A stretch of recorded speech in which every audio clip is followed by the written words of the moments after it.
Hello guys and my audience. इस video में मैं एक ऐसे सीरियस टॉपिक के बारे में बात करने वाला हूं जिसके बारे में तुम्हें पूरे यूट्यूब पर तो क्या बल्कि डोरेमोन से रिलेटेड बड़ी बड़ी वेबसाइट्स या फिर खुद डोरेमोन के क्रिएटर्स भी इस पर बात करने से बचते हैं, या फिर ये कह लो कि उनसे कभी ये सवाल पूछे ही नहीं गए हैं। और यही है the darkest truth of Doraemon animation. So Doraemon animation के इसी डार्केस्ट ट्रुथ को समझने के लिए हमें सबसे पहले समझना होगा डोरेमोन के लास्ट एपिसोड में क्या हुआ था। सो उस दिन नोबिता स्कूल से सीधा घर आता है और वो घर आकर देखता है कि डोरेमोन बिल्कुल भी मूव नहीं कर रहा है। उसके बाद वो टाइम टेलीविजन से डोरेमी से बात करता है। डोरामी से बात करने के बाद नोबिता को ये पता चलता है कि डोरेमोन की बैटरी खत्म हो गई है और अब उसके पास सिर्फ दो ही रास्ते हैं। पहला रास्ता ये था कि नोबिता डोरेमोन को 22वीं सेंचुरी में वापस भेज दे, जहाँ पर उसकी बैटरी को वापस से लगा दिया जाएगा लेकिन उसकी सारी याददाश्त मिटा दी जाएगी। और दूसरा रास्ता ये कहता था कि नोबिता डोरेमोन को अपने पास रखे और वो उस दिन का इंतजार करे जब 22वीं सेंचुरी के साइंटिस्ट कोई ऐसी बैटरी नहीं बना लेते हैं जिससे डोरेमोन की बैटरी लग जाए और उसकी याददाश्त ना जाए। फिलहाल के लिए इतनी स्टोरी काफी रहेगी। अब तुम मुझे ये बताओ, क्या अब तक मैंने जो तुम्हें बताया क्या तुम्हें उसमें कुछ अजीब लग रहा है? कुछ ऐसा जो कि बहुत ही ज्यादा अजीब है, जिस पर यकीन करना लगभग नामुमकिन है। वेल, मैं तुम्हें बताता हूँ कि आखिर वो अजीब क्या है और क्यों है वो the darkest side of Doraemon animation, जिसके बारे में कोई बात तक नहीं करना चाहता है। सो जैसा कि मैंने तुम्हें अभी थोड़ी देर पहले बताया कि जब नोबिता स्कूल से घर आता है तो वो देखता है कि डोरेमोन बिल्कुल भी हिल नहीं रहा है और डोरामी उसे बताती है कि उसकी बैटरी खत्म हो गई है। और यूजुअली जो डोरेमोन जैसे रोबोट्स होते हैं उनकी बैटरी उनके कानों में होती है, पर डोरेमोन के पास तो उसके कान ही नहीं है, जिसकी वजह से अगर उसकी बैटरी बदली जाती है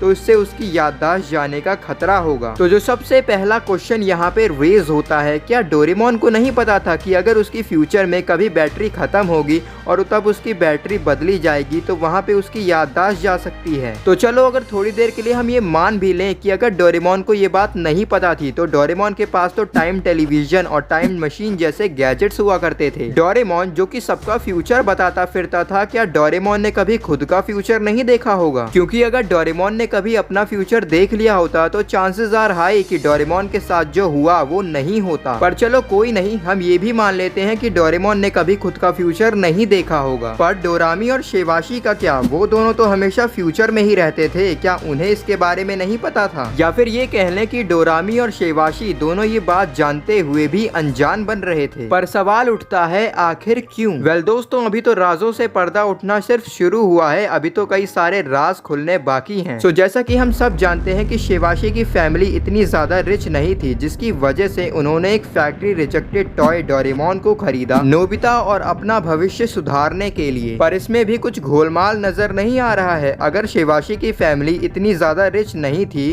तो डोरेमोन के पास इतने सारे गैजेट्स कैसे आए? और नोबिता डोरेमोन से जिस भी गैजेट की डिमांड करता था डोरेमोन उसे तुरंत टाइम मशीन से मंगवा देता था। तो अगर पैसे नहीं थे तो फिर आखिर ये सब होता कैसे था? और हमें डोरेमोन के कुछ एपिसोड्स में ऐसा भी दिखाया जाता है कि नोबिता कई बार अपने फ्यूचर नोबिता से मिलता है, पर वहाँ पे नोबिता को गरीब दिखाया गया है। तो फिर आखिर आखिरी एपिसोड में नोबिता अमीर कैसे हो जाता है? वेल, शायद मैंने आपको अब तक सवाल पूछ पूछ के थोड़ा सा बोर कर दिया होगा, पर अब वक्त आ गया है इन सवालों के जवाबों का। और इन्हीं जवाबों के साथ आज रिवील होगा the darkest side of Doraemon animation. Well दोस्तों, हो सकता है कि जब शेवाशी ने डोरेमोन को खरीदा होगा तभी उसने अपना और नोबिता का फ्यूचर देख लिया होगा, और हो सकता है कि उसी वक्त शेवाशी ने डोरेमोन के साथ एक डील साइन कर ली होगी जिसमें शेवाशी ने डोरेमोन को क्या क्या करना है इसके बारे में बताया होगा। और बात रही कि कुछ एपिसोड्स में जब नोबिता अपने फ्यूचर नोबिता से मिलता है तो उसे इतना ज्यादा गरीब कैसे दिखा दिया जाता है, तो उसका कारण ये हो सकता है ना कि नोबिता को उसके फेक फ्यूचर से मिलवाया जाता होगा और नोबिता को लग रहा था कि शायद यही उसका फ्यूचर है। सो इन सिंपल अगर मैं आपको बोलूं तो डोरेमोन के लास्ट एपिसोड में जो कुछ भी हुआ ना वो सब कुछ एक प्लानिंग के तहत हुआ था। डोरेमोन की बैटरी का खत्म हो जाना और नोबिता का उसे ठीक करना, ये सब एक प्लानिंग थी। डोरामी ने नोबिता को वो दो ऑप्शंस इसीलिए दिए थे क्योंकि डोरामी ने फ्यूचर देख रखा था और वो जानती थी कि नोबिता के लिए डोरेमोन के साथ बिताया गया हर एक टाइम बहुत ज्यादा इम्पोर्टेंट है। बट गाइस, आखिर में सबसे ज्यादा इम्पोर्टेंट बात कि हमारा नोबिता सक्सेसफुल हो जाता है। सो गाइस, कैसी लगी आपको ये वीडियो और डोरेमोन का ये इकलौता डार्क सीक्रेट जो मुझे लगा आपको बताना जरूरी होगा। और और हाँ, अगर आपको डोरेमोन का लास्ट एपिसोड देखना है ना, तो आप इस वाली वीडियो पे क्लिक करके उसे देख सकते हो। Thanks for watching this video.